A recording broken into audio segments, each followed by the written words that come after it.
मैं दिल की गहराइयों से बहुत बहुत धन्यवाद करता हूँ।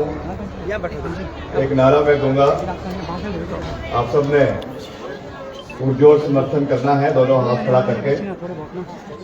भारत माता की जय! भारत माता की जय! भारत माता की जय! एक मैं कहूंगा आनी की जनता को, आप कहेंगे जय श्री राम। आनी की जनता को जय श्री राम। दोनों हाथ खड़ा करके। आनी की जनता को जय श्री राम। आनी की जनता को जय श्री राम। आनी की जनता को जय श्री राम। आज मुझे बहुत खुशी है और बहुत प्रसन्नता है आप लोगों के बीच में हमारे जगात खाना जो ये पूरा 15-20 क्षेत्र है। कल मैं रामपुर के 12-20 में था, इसलिए 12-20 की याद आ रही है। कल मैं श्राइकोटी माता का आशीर्वाद लेकर आपके दारंग घाटी के इलाके में, देवठी के इलाके में थे रात को। आज आपके 15-20 में पहुंच गए हैं। हमारा जो आनी का इलाका है और यहाँ पे जितने भी पंचायतों के लोग आए हैं, हमारा इस साइड की जो आपकी जितनी भी पंचायतें हैं, 5-6 पंचायतें इस इलाके की है, वहाँ के सब लोग इस इलाके में आज यहाँ पे उपस्थित हुए हैं। मैं आप सबका दिल की गहराइयों से बहुत बहुत धन्यवाद करना चाहता हूँ। और हमारे बीच में हमारे जो अभी पूर्व विधायक हैं, जिनके विचार अभी आपने सुने और अभी भाजपा को छोड़कर ये फिर से कांग्रेस पार्टी में स्वागत करता हूँ मैं इनका, आदरणीय किशोरीलाल जी। और आपसे भी निवेदन है कि जोरदार तालियां बजाकर उनका स्वागत करें। चंद्रकांत मिश्रा जी जो हमारे ब्लॉक कांग्रेस के अध्यक्ष हैं, ये भी हमारे बीच में है। आदरणीय श्री परशुराम जी, श्री बंसीलाल जी और श्री पवन ठाकुर जी जो हमारे महासचिव हैं जिला कुल्लू के ब्लॉक कांग्रेस के, रमेश जी जो हमारे महासचिव हैं, श्यामचंद जी और जियालाल जी, अनिल कुमार जी, सतीश कुमार जी, मिथुल जी प्रधान, मिथिलेश जी, श्री पुजारी पूजा ठाकुर, श्रीमती पूजा ठाकुर जी, श्रीमती लीला वर्मा जी, प्रधान ग्राम पंचायत बाड़ी, और कांग्रेस पार्टी के समस्त हमारे जो कार्यकर्ता है, महिला कांग्रेस, युवा कांग्रेस, NSUI, सेवा दल, आप सबका और जितनी भी महिला मंडल यहाँ पर आई है, आपका भी मैं दिल की गहराइयों से बहुत बहुत धन्यवाद करना चाहता हूँ।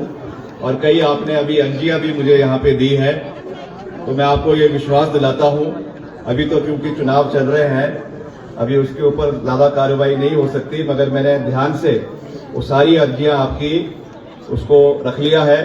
और जैसे ही चुनाव खत्म होंगे, सारी महिला मंडल की जो अर्जियां आपने दी है उसके ऊपर हम तुरंत कार्रवाई करेंगे, इसका मैं आपको पूरा विश्वास दिलाना चाहता हूं।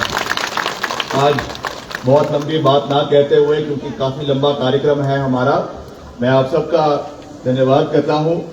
और सबसे पहली तो आपको, जैसा अभी हमारे पूर्व विधायक जी ने भी कहा कि जब मैं पिछली बारी यहां पर आया था, इसी जगह पे हमने कार्यक्रम किया था।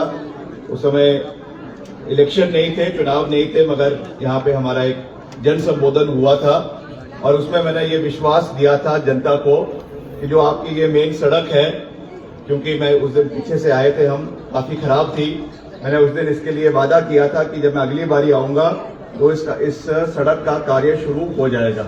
आपको बधाई देना चाहता हूं कि 18 किलोमीटर की सड़क का कार्य टेंडर जो है वो अवार्ड हो चुका है और करीबन 20 करोड़ रुपए की लागत से आपका जो आगे ये पुल है वजीर बावड़ी से लेकर आपके चाटी तक, इस सड़क को, इसका मेटलिंग का काम अगले 4-5 दिन में शुरू हो जाएगा। कुछ इलाकों में हो भी गया है और करीबन 20 करोड़ रुपए का बजट का प्रावधान इस सड़क के लिए किया गया है। तो इसके लिए समस्त हमारी जनता को बहुत बहुत बधाई। और जो आपका आपका जो ये जगात खाना का शहर का इलाका है, इसको जो है कंक्रीट से, सीमेंट से इसको पक्का किया जाएगा, जहां पे आपकी सारी बसें खड़ी होती है और ये पूरा इलाका है, ताकि यहाँ पे ज्यादा धूल, हमारे बहुत से व्यापारी भाई भी है, उनको भी, क्योंकि जब गाड़ियां चलती है बहुत धूल हो जाती है, उनके दुकानों में भी बड़ा इसका नुकसान होता है। जो हमारे व्यापारी यहाँ पर है उनको भी उसका नुकसान झेलना पड़ता है।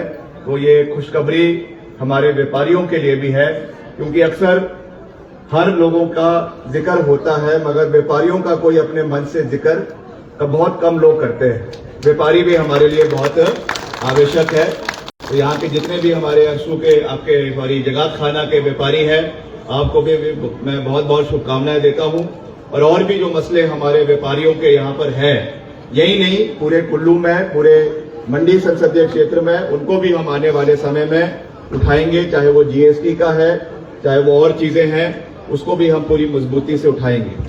आज आप जानते हैं कि लोकसभा के चुनाव चल रहे हैं और मैं आपका आशीर्वाद लेने के लिए यहाँ पर उपस्थित हुआ हूँ। आज मुझे कांग्रेस पार्टी ने यहाँ से अपना नुमाइंदा बनाया है पार्टी ने, और हमने ये प्रण लिया है, ये एक संकल्प लिया है कि हमने इस चुनाव में केवल चुनाव लड़ने के लिए ये चुनाव नहीं लड़ना है, केवल जीतने के लिए भी नहीं लड़ना है। जीतना तो हमने निश्चित तौर से है, मगर एक संकल्प लेना है कि मंडी संसदीय क्षेत्र, जिसका आनी, कुल्लू जिला का और साथ ही साथ हमारा साथ लगता हुआ रामपुर बुशहर का इलाका है, किन्नौर का इलाका है, एक अभिन्न अंग है। और हमने ये संकल्प लिया है कि हमने मंडी संसदीय क्षेत्र को आने वाले समय में देश का नंबर 1 संसदीय क्षेत्र विकास के दृष्टिकोण से बनाना है। और ये कार्य आप लोगों के आशीर्वाद के साथ, आप लोगों के सहयोग और समर्थन के साथ पूरा हो सकता है, इसमें कोई दो राय नहीं। हमने एक दृष्टि पत्र, एक सोच, एक विजन पूरे संसदीय क्षेत्र के समक्ष रखा है। उसमें बहुत से बड़े बड़े प्रोजेक्ट के निर्माण की हमने बात करी है, चाहे वो मंडी के अंदर स्मार्ट सिटी बनाने की हो, और सबसे महत्वपूर्ण जो हमारा आनी क्षेत्र के लिए आता है, हमारा जलोड़ी जोत जो पहाड़ है उसके ऊपर से अभी सड़क जाती है, क्योंकि टूरिज्म डेवलपमेंट इस इलाके में करना ये हमारी प्राथमिकता है। अभी जितना हमारा टूरिस्ट कुल्लू मनाली में जाता है, हम चाहते हैं कि उतना ही टूरिस्ट हमारे आनी क्षेत्र में भी आए। हमारे आनी के अंदर एक बहुत खूबसूरत इलाका है बागासरान का, वहां को डेवलप करना, वो मिनी स्विट्जरलैंड है, उसको डेवलप करना हमारी नंबर 1 प्राथमिकता है। इसके लिए आपको जानकर खुशी होगी, बतौर लोक निर्माण मंत्री और पिछले 15 महीने में हमने इस इलाके के विकास कार्यों को आगे ले जाने में अपना पूरा योगदान दिया है। और जलोड़ी जोत टनल के लिए 20 करोड़ रुपए के बजट का प्रावधान, उस टनल के सर्वे के लिए एक पीएमसी कॉन्ट्रैक्ट होता है, उसके लिए 20 करोड़ रुपए का प्रावधान अपने सरकार के माध्यम से पहले 15 महीने में ही पूरा कर दिया है। अभी उसका सर्वे चल रहा है। और अब हम दिल्ली जाकर, क्योंकि पिछली बारी जब हम दिल्ली राजा वीरभद्र सिंह जी गए थे 2009 में, उन्होंने उस समय जो हमारा सैंड से लेकर लूरी तक आपके जो नेशनल हाईवे है, इसको नेशनल हाईवे बनाया। उस समय कमलनाथ जी जो है केंद्रीय मंत्री थे और इस सड़क को नेशनल हाईवे बनाया गया। अब हमारा ये एजेंडा है कि इस सड़क को चौड़ा किया जाएगा और साथ ही साथ टनल का निर्माण किया जाएगा, ताकि जितना हमारा टूरिस्ट कुल्लू मनाली आता है वो हमारे आनी के इलाके में भी आए। कसोल घाटी तक तो लोग आते हैं, मगर कसोल से आगे जो है वो हमारे आनी क्षेत्र में नहीं आ पाते हैं। इसलिए जब टूरिस्ट यहाँ पर आएगा, हमारी अर्थव्यवस्था मजबूत होगी, इकोनॉमी मजबूत होगी और युवाओं को सबसे ज्यादा फायदा यहाँ पे मिलेगा। रोजगार के, स्वरोजगार के साधन युवाओं को इस इलाके के अंदर मिलेंगे। ये हमारी नंबर 1 प्राथमिकता इलाके के लिए है। इसके साथ साथ मैं पिछले कल रामपुर में था, रामपुर का हमने बड़ा विजिट दौरा पिछले कल किया, वहां पर भी मैंने ये बात कही और आज उस बात को यहाँ पर भी दोहरा रहा हूं कि जो कार्य हमारी प्रदेश सरकार से चल रहे हैं वो तो उनको आगे ले जाना तो हमारा एक प्राथमिकता है ही है, वो तो हम कर रहे हैं।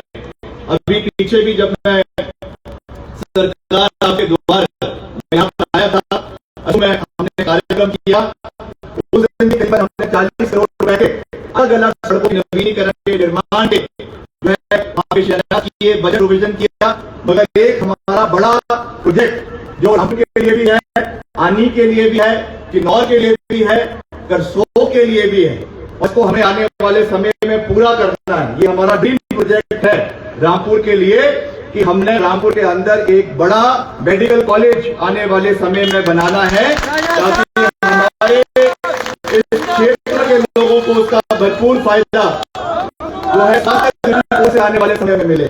बहुत सी दुर्घटनाएं हो जाती है, हालांकि बहुत बड़ा अस्पताल नहरी में राजा वीरभद्र सिंह जी ने दिया है, मगर उसको और हमें एक्सपेंशन करने की आवश्यकता है।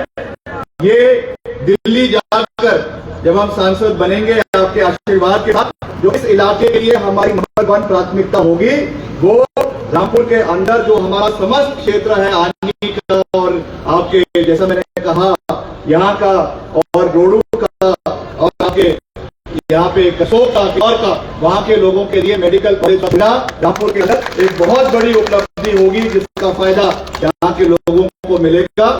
इसके अलावा जो यहाँ के स्थानीय कार्य चल रहे हैं, अभी बहुत से सड़कों का निर्माण हो रहा है। अभी कुछ दिन पहले मैं ऊपर आपका जो ये पंचायत है तुंगन, वहां पर एक कार्यक्रम में गया था, मेले में गया था, वहां पर सड़क का थोड़ा सा हाल ठीक नहीं है। मैंने उस समय भी कहा था कि हम इसको प्राथमिकता पे पक्का करने के लिए पूरा प्रयास कर रहे हैं। अब वहां पर मुझे बताया गया कि 2-3 बार उसके टेंडर हो चुके हैं और कुछ वहां पे ऐसा बताया गया है कि जो ठेकेदार है वो वहां से बारी बारी भाग जाता है। अब क्यों भाग जाता है वो मैं पता करूंगा, क्योंकि हमारी ओर से तो उसमें बजट भी दिया गया है और उसमें टेंडर भी लग चुका है, मगर कार्य अभी तक कुछ हुआ है मगर पूरा अभी तक कंप्लीट नहीं हो पाया है। मेरा स्थानीय लोगों से भी निवेदन रहेगा कि कुछ मीडिया के साथ ही अच्छी बात है कि मीडिया पे आप सब कुछ दिखाते रहते हैं पारदर्शिता के लिए, और इतना भी दिखाए ना कि आपका ठेकेदार ही भाग जाए यहाँ से कम काम भी होना चाहिए, जो उसमें कमी पेशी है वो आप दिखाए। मगर जो लोग काम करने यहाँ पर आ रहे हैं वो भी तो उनका सहयोग करना भी तो आपकी जिम्मेवारी बनती है, तभी तो विभाग आगे बढ़ेगा। अगर हम उनका सहयोग नहीं करेंगे तो कार्य पूरा नहीं होगा। उसमें नुकसान किसका है? स्थानीय लोगों का नुकसान है। इसलिए मेरा निवेदन है कि विभाग का समर्थन करें, ठेकेदारों का भी समर्थन करें। अगर कुछ कमी है उसमें, अगर कोई समस्या है, कोई क्वालिटी की प्रॉब्लम है, कोई क्वालिटी कंट्रोल का कोई समस्या है, उसमें गुणवत्ता की कमी है, तो हमारी जानकारी में लेकर आए, विभाग की जानकारी में लेकर आए, मगर खुद इन्वेस्टिगेशन करने ना लगे, खुद जो है शर्लॉक होम्स ना बन जाए कि मैं ही जो है इसकी इन्वेस्टिगेशन करूंगा, मैं ही इसको जेल भेजूंगा। आजकल एक जो है प्रकरण शुरू हो चुका है कि फेसबुक पे जो है वीडियो डाल देते हैं और सोचते हैं कि बस मैं ही हूं, अब हमारे आगे जो है सब कुछ फेल है। ऐसा भी नहीं होना चाहिए। सिस्टम जो है वो सब लोगों के मिलकर पूरा होता है। इन चीजों का भी बहुत ध्यान रखने की आवश्यकता है। बाकी दलाश के अंदर पॉलिटेक्निक कॉलेज भी स्वर्गीय सिंह जी से दिया, इसका कुछ अभी इसमें औपचारिकताएं शेष रह गई है। पीछे भाजपा की सरकार रही और उस समय इस कार्यों को पूरा हो जाना चाहिए था, मगर किन कारणों की वजह से ये पूरा नहीं हुआ ये तो भाजपा ही के लोग ही उस चीज को कह सकते हैं, मगर ये हमारी जवाबदेही है, हमारी वचनबद्धता है कि जो दलाश में पॉलिटेक्निक कॉलेज का निर्माण होना था, कि हमारी कांग्रेस पार्टी की सरकार ने उसको शुरू करवाया था, उसको पूरा करना ये हमारी वचनबद्धता है, जिसको प्राथमिकता पे हम आने वाले समय में प्रदेश सरकार से पूरा करवाएंगे। ये भी मेरा वादा जो है इस क्षेत्र के लोगों को है, जिसका पूर्ण फायदा यहाँ के हमारे युवा साथियों को आने वाले समय में मिलेगा। ये हमारी प्राथमिकता है, जिसको पूरा करने का हम हर संभव प्रयास आने वाले समय में करेंगे। बाकी मैं कोई ज्यादा लंबी बात नहीं कहना चाहता, क्योंकि आप जानते हैं कि एक बहुत बड़ा चुनाव है, बहुत से इसमें मुद्दे हैं, चाहे वो हिमाचल के हैं, चाहे वो प्रदेश के हैं, चाहे वो मंडी संसदीय क्षेत्र के हैं, कुल्लू के हैं, पांगी के हैं, भरमौर के हैं, पानी के हैं, रामपुर के हैं। हम हर इलाके में जा रहे हैं और हर इलाके में लोगों से मिल भी रहे हैं। वहां के जो स्थानीय मसले जो हमारे जहन में लाए जाते हैं, अधिकतर हमारी सड़कों के निर्माण की बात है। हमारी जो कई अभी पीछे आपदा आई, आपने देखा कितना नुकसान पूरे देश के अंदर हुआ।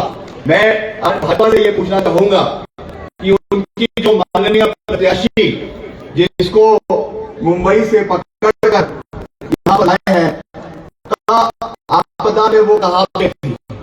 मैं उनसे ये पूछना चाहूंगा। हम तो जिस दिन आने के अंदर आपकी आपदा आई, उस दिन के अंदर आपने देखा दुकानें गिर गई, इतने लोगों का नुकसान हुआ। मैंने उसी दिन मुख्यमंत्री जी से बात करी और उनको निवेदन किया कि हमको जो है रातों रात आनी पहुंचना है, अपने लोगों के साथ रहना है। और अगले दिन सुबह 9 बजे मुख्यमंत्री जी वहां पर पहुंचे, मैं खुद उनके साथ वहां पे उपस्थित रहा और दिन रात वहां पे कार्य किया गया और सब प्रभावित परिवारों को जो है वो 3-3 लाख रुपए पहली किस्त में और 4 लाख रुपए अभी और दूसरी किस्त में दिए जाएंगे। जो पहले मात्र 1 लाख रुपए प्रभावित परिवारों को आपदा में दिया जाता था, उसको बढ़ाकर अब हमारी सरकार ने 7 लाख रुपए प्रति प्रभावित परिवार देने का निर्णय किया, जो अपने आप में एक बहुत बड़ी उपलब्धि। आज महिलाएं यहाँ पर आई है।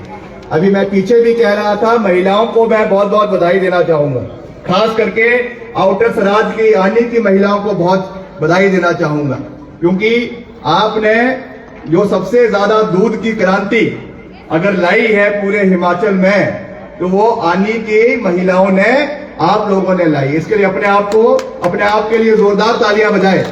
और आपको ये खुशखबरी देना चाहूंगा कि सरकार ने ये निर्णय लिया है कि हमारा जो दूध, चाहे भैंस का दूध है चाहे गाय का दूध है, इसके लिए पहली बार हिमाचल के अंदर न्यूनतम मूल्य जो है वो तय किया गया है।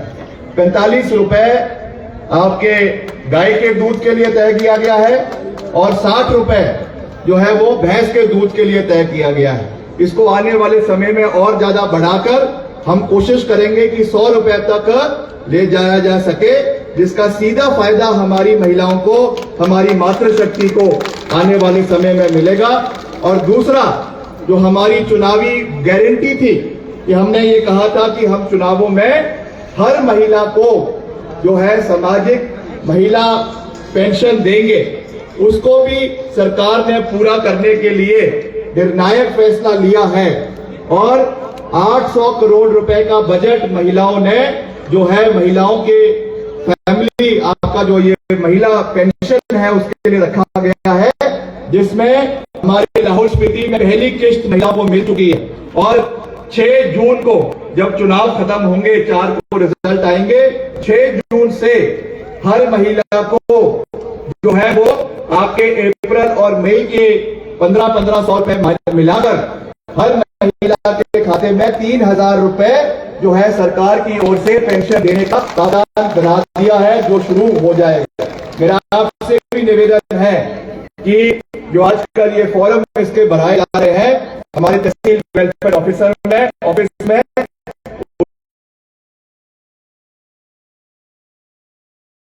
यहाँ पे हमें डिमांड रखी गई है, बहुत सी कई लिंक रोड्स है, उसके बारे में भी डिमांड रखी गई है। इसको जब हमारे चुनाव की प्रक्रिया खत्म हो जाएगी, उसके बाद हम इसको निश्चित तौर से आने वाले समय में पूरा करेंगे। इसका मैं आपको पूरा विश्वास दिलाना चाहता हूं। अंत में मेरा आपसे यही विनम्र निवेदन है कि जो हमने ये संकल्प मंडी संसदीय क्षेत्र को, जिसमें आनी एक बहुत उसका एक महत्वपूर्ण अंग है, इसको देश का नंबर 1 संसदीय क्षेत्र बनाने का जो संकल्प लिया है, उसमें आपने अपना पूरा आशीर्वाद, पूरा प्यार और पूरा समर्थन हमें देना है, क्योंकि हमने हमेशा, मेरे पिताजी स्वर्गीय सिंह जी ने इस क्षेत्र की अभूतपूर्व सेवा भी करी है, यहाँ के विकास कार्यों में अपना योगदान दिया है, उसको आगे लेकर जाना ये हमारा परम दायित्व है। और आपको हमारे बिल्कुल साथ लगते हुए क्षेत्र के यहाँ पे हमारा रामपुर में घर है, तो आपको कहीं दूर जाने की भी कोई आवश्यकता जो है वो 1947 में मिली, मगर मोहतरमा कहती है कि 2014 में आजादी मिली। अब कौन सही है कौन गलत है ये तो आप लोग ही इस चीज को जानते हैं, मगर इस तरीके की बयानबाजी करना मैं समझता हूं कि एक किस्म से लोगों के बीच में हंसी का पात्र बनकर रह गई। मैं शुभकामनाएं देता हूं कि अब तारीख हो गई है, अगले 15-20 दिन का कैंपेन रह गया है 13 दिन का कैंपेन रह गया है। तो शिमला के कुल्लू के हसीन वादियों में घूमे, यहाँ का लुत्फ उठाए, उसके बाद वापस जाए मुंबई और अपनी फिल्म की शूटिंग करे, क्योंकि इसके बाद तो उन्होंने वापस यहाँ पे आना नहीं है। यहाँ पे केवल जो है लोगों के बीच में आकर जो है अजीब अजीब बातें कर रही हैं, ना कोई विजन है ना कोई सोच है। हमने तो अपना एक बिल्कुल साफ विजन लोगों के सामने रखा है, चाहे वो मेडिकल कॉलेज के निर्माण की बात है, जलोरी रोड टनल के निर्माण की बात है और विकास कार्यों की बात है, इसको हमने पहले भी करके दिखाया है। आपको जानकर खुशी होगी कि 15 महीने का जो हमारा कार्यकाल है, इसमें हमने दलगत राजनीति से ऊपर उठकर हिमाचल प्रदेश में, और मैं जो भी बात कहता हूं हमेशा आंकड़ों के ऊपर कहने में विश्वास करता हूं, 15 महीने के कार्यकाल में हमने 3500 करोड़ के सड़कों के नवीनीकरण के कार्य हिमाचल प्रदेश में 15 महीने के कार्यकाल में करके दिखाए हैं। आज जनता उस चीज को बाली बाती जानती है, समझती है। हमने दिल्ली में बेशक भाजपा की सरकार थी, मोदी जी प्रधानमंत्री थे, मगर फिर भी हमने ये कहा कि हिमाचल के हित हमारे लिए सर्वश्रेष्ठ है। हम उसके लिए अगर हमें दिल्ली के साथ, दिल्ली के मंत्रियों के साथ भी पूरा तालमेल बनाना पड़ेगा, हम उसके लिए भी पीछे नहीं हटेंगे। कई बार अपने 15 महीने के कार्यकाल में मैं दिल्ली गया, दिल्ली के केंद्रीय मंत्रियों से मिले, चाहे वो नितिन गडकरी जी थे, चाहे वो आपके ग्रामीण विकास के मंत्री गिरिराज सिंह जी थे, उनसे मैं जाकर मिला और कई 100,000 करोड़ के प्रोजेक्ट हमने हिमाचल प्रदेश के लिए सैंक्शन करवाए। आपदा के दौर में जो नुकसान हुआ, भारी नुकसान देखने को मिला, उसमें हमने गडकरी जी से कहा कि आपको हिमाचल आना चाहिए। उनको हम हिमाचल में लेकर आए, कुल्लू में लेकर आए, मनाली में लेकर आए और जितना वहां पे नुकसान हुआ था उसके भरपाई करने के लिए मैंने उनसे निवेदन किया और उन्होंने खास रूप से हमारे निवेदन पर, जब वो हमीरपुर में आए थे, मेरे निवेदन पर हमारा उन्होंने आग्रह को स्वीकार किया और अतिरिक्त 150 करोड़ रुपए हिमाचल प्रदेश को जो है हमारे निवेदन के ऊपर दिए। ये इसलिए हुआ क्योंकि हमने हमेशा दलगत राजनीति से ऊपर उठकर हिमाचल प्रदेश के हितों को सर्वश्रेष्ठ मानते हुए आगे चलने का जो संकल्प लिया है, उससे हम कभी भी डगमगाएंगे नहीं, कभी भी पीछे नहीं हटेंगे और आपके आशीर्वाद के साथ, आपके सहयोग के साथ, आपके समर्थन के साथ निरंतर आगे बढ़ते जाएंगे। इस चीज का मैं आपको पूरा विश्वास दिलाना चाहता हूं। अंत में जिस तरीके से ये लोग आज धर्म की राजनीति कर रहे हैं, जिस तरीके से आज लोग ये क्षेत्रवाद की राजनीति कर रहे हैं और ये हिंदुत्व का झंडा लेकर चले हुए हैं, इस पे भी मैं कह देना चाहता हूं कि हमको भारतीय जनता पार्टी से कोई हिंदुत्व का सर्टिफिकेट की आवश्यकता नहीं है। आज हिमाचल प्रदेश के अंदर अगर मंदिरों का निर्माण, मंदिरों का पुनर्निर्माण, मंदिरों के निर्माण के लिए सैकड़ों करोड़ रुपए अगर किसी सरकार ने दिए तो राजा वीरभद्र सिंह जी की सरकार ने दिए। चाहे हमारा, अभी मैं पिछले कल ही त्राईकोटी माता के मंदिर का जो है आशीर्वाद लेकर आया, भव्य मंदिर का निर्माण जो है यहाँ पर हुआ, वैसे ही हमारे आनी के अंदर कितने मंदिरों के निर्माण कार्य जो है वहां पे किए। 19 लाख रुपए जो है हमारे कुंदन के मंदिर के लिए दिए। हमारा कुल्लू के अंदर देव सदन बनाया, हमारा मंडी के अंदर देव सदन का निर्माण कार्य जो है वो करवाया गया। और वैसे ही हमारे दुशहरे में, कुल्लू के दुशहरे में जो हमारे देवता आते हैं, उनकी नजराना, उनके जो है मौसबीन को देने का कार्य अगर किसी सरकार ने शुरू किया, 25-25 हजार दिए जाते हैं, वो भी कांग्रेस पार्टी की सरकार ने राजा वीरभद्र सिंह जी दिया। इसलिए हमारी जो आस्था हमारे देश संस्कृति के प्रति है, हमारे हिंदू धर्म के प्रति है, हमारे सनातन के प्रति है, हमेशा मजबूत है और आने वाले समय में भी पूरी तरीके से हमारा विश्वास हमारे सनातन धर्म में रहेगा। हमें भाजपा से और खास करके उन प्रत्याशी से कोई सर्टिफिकेट लेने की आवश्यकता नहीं है। ये विश्वास मैं आप लोगों को दिलाना चाहता हूं। इन्हीं शब्दों के साथ मैं आप सबका एक बारी फिर से दिल की गहराइयों से बहुत बहुत धन्यवाद करता हूं। जैसा यहाँ पे मैंने कहा कि जो भी मांगे आपने यहाँ पे अभी रखी है, चुनाव का समय है, मैं उस पर भी कोई घोषणा नहीं कर सकता, मगर आगे रखूंगा और उसमें पूरा सहयोग प्रदेश सरकार की ओर से भी और हमारी संसद से भी आप आने वाले समय में दिया जाएगा। इन्हीं शब्दों के साथ आप सबका एक बारी फिर से दिल की गहराइयों से बहुत बहुत धन्यवाद। जय हिंद, जय हिमाचल।